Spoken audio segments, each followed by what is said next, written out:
Okay, the Dow is down 710 points right now, and some of it has to do with some questions and confusion about this trade deal, this trade truce. But there is a little bit of clarity on at least one point. China's apparently following through on at least one of the pledges that it made at the G20 dinner where President Trump and President Xi Jinping broke bread, and this is a big one. According to a government document released by China, a few dozen punishments will be meted out for intellectual property theft. This matters to President Trump a lot.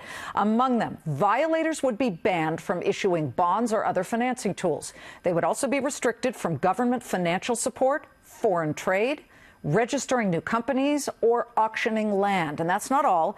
The Chinese government said it would post violators' names to its website.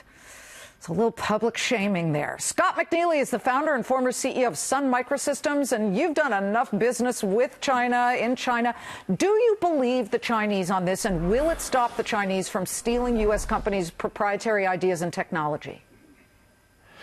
It might slow them down for a little bit, but I really think they want to see if they can outlast. I mean, what I would guess they're probably doing is they're going to try and outlast the Trump administration and then go back to their old ways. There's no question, in an economic war, they're operating under very, very different rules of engagement than we are. It's not fair engagement. It's and it made sense as China was developing and evolving, all the rest of it. But over the last 20 years or so, we've been, I don't know one CEO who isn't frustrated by, both arms tied behind their back as they head into the Chinese market. And over the last 20 years, we've been trying to normalize the rules of engagement. They don't want it to happen. We do. They've been kind of grin-hugging us all the way along. And now Trump is actually the first one to step in and be serious about this. You may not like his style. It may not provide for face saving. And, the Chinese government has some very, very delicate challenges they have to meet their 7% GDP growth goals and all the rest of it. But they are the second largest, I think, economy in the world now, if I'm not mistaken. Yeah, and at this point, treating them like an underdeveloped, third world nation isn't necessarily the fair and okay, well, appropriate hold on thing there to do. On that point. What do you mean by that? Everybody has given the Chinese break after break, and finally President Trump came in and was really only responding to demands and complaints by the business community here in the U.S. He didn't have problems with the Chinese. He's done great business with the Chinese on his products, and Ivanka had products there. But he looked at this and said, okay, let me try and fix this. And they weren't doing anything until he came in. So I guess the experiences that you've had with the Chinese, what was maybe among the worst, and how do you fix something like that? Well, at this point, I do a lot of advising the companies and, the small and emerging and growing companies. Say, don't even bother. You go elsewhere. It is just too hard. Or they'll just, take your technology, run with it, and outdo you.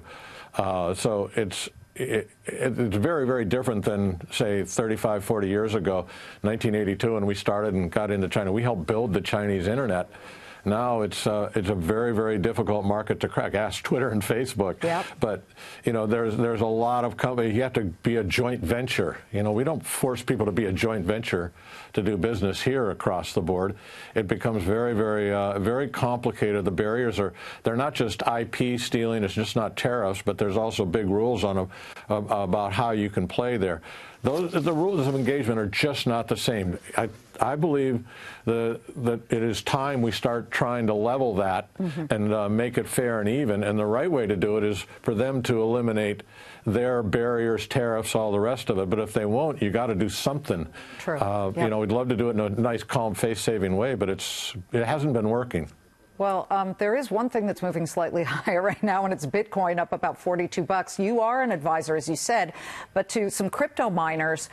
As you look at Bitcoin falling, it had been at 19,000 per Bitcoin. Today it's at 3,904, up about $46.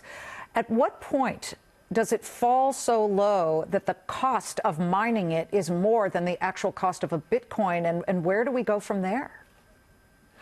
Well, unfortunately, I think the real challenge for cryptocurrencies is that sovereign governments don't want this to happen. They don't want people dealing in a currency that they can't manage and do what do you call easing, quantitative easing, which means and deficit spending, where they can devalue it and tax all of the players in that space so they can buy votes to stay in power. So there's going to be a huge battle, not a technical issue, but rather a policy issue about whether governments want to give that up. Scott, we've got to run, but thank you for your perspective. He built out the Chinese internet and says it's really closed now. Great perspective.